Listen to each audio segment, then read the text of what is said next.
We started off with Helen a little bit earlier talking about what our natural inclinations were in terms of how we move through life, how we communicate with the bank system.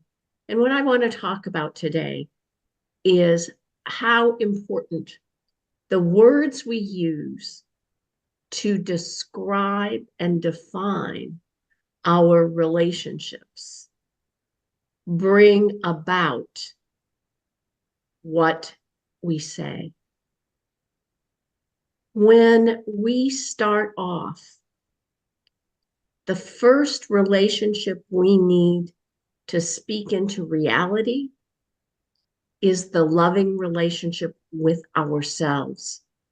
Because if we don't love ourselves, we carry a lack of love into every encounter that we have. And whether that is with friends, with business associates, or with potential partners, we come in at a deficit. It's so not fair to expect anybody else to fill our deficit rather than to overflow our abundance. So start off with the relationship that tells yourself you are worthy, you have a right to be here, you are loved, loving, and lovable. The next is to create a perspective that says you are whole whether or not you are in relationship.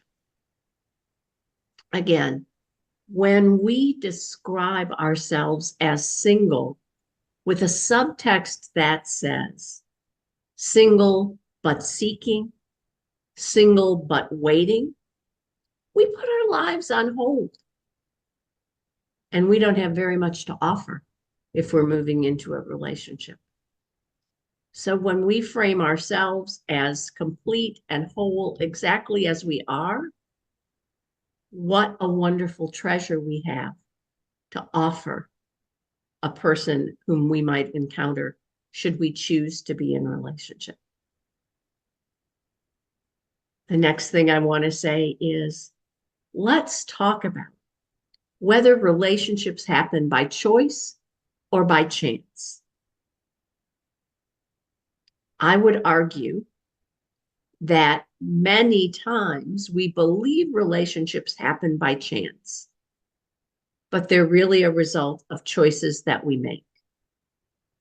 So as you describe what you want in your life, do you describe the life that Dr. Rogers talked about, had all the qualities and characteristics of being a single life? Or do you describe the life that she talked about as a partnered life? What do you describe when you talk about how you envision your relationship?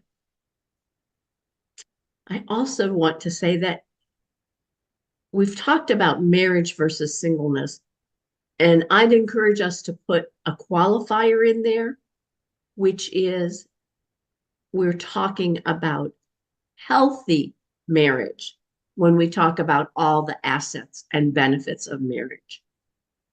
The act of a ceremony and a certificate is just signing a contract.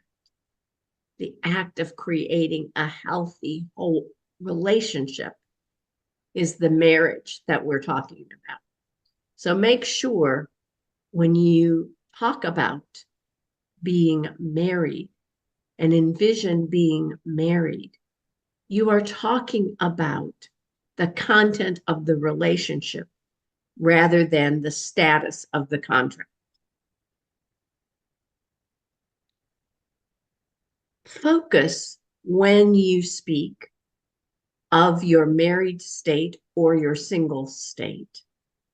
Focus on the positive.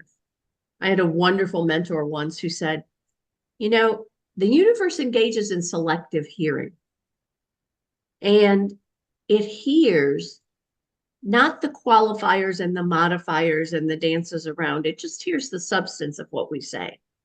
So when you talk about what you don't want, it might not hear the don't.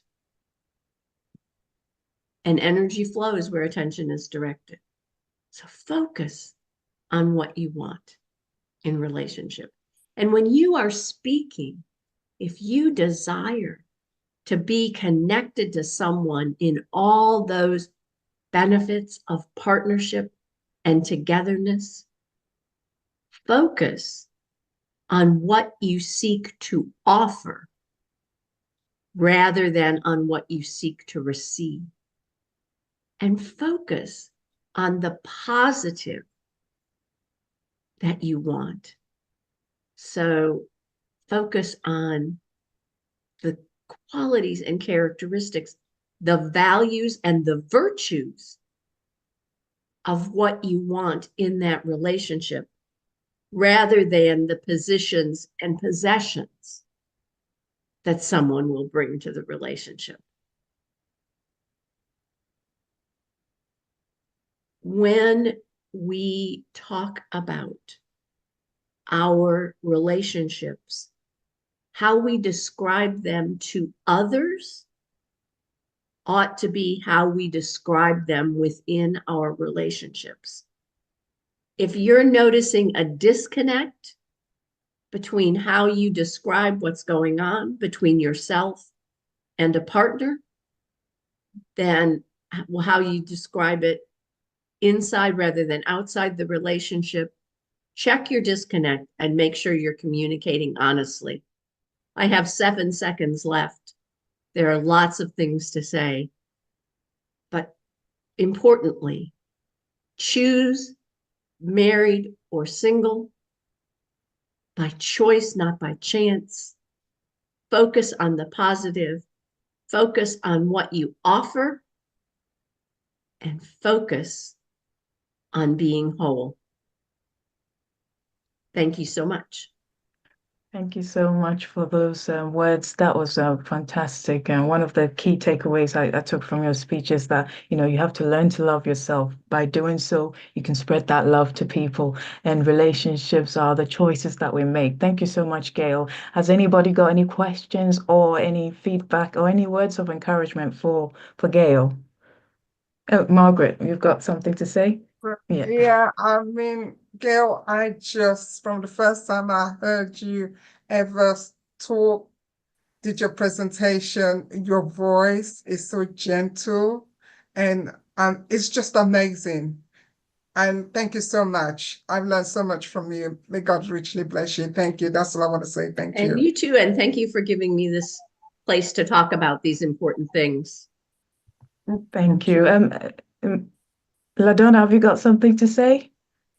Well, Margaret kind of put it up out there, but Gail is so easy to listen to because her soft, kind voice, but it's not just her voice. You can see it and feel it coming from her heart. And it fills my heart when she talks. Thank you so much, Gail. Thank you. Thanks, LaDonna. Thank you, Gail. Yeah, it's beautiful. Just because, you can tell she loves herself and that comes out and, it spreads across. So yeah, thank you so much, Gail. Sorry, Heshi, do you want to say something? I just want to add that when I listen to Gail, my thought process just slows down to listen because when she speaks, she's deliberate, soft, kind, loving, and that's why I always go to her heart. I'm just going to call it circle every Friday, first Friday of the month. There's the plug.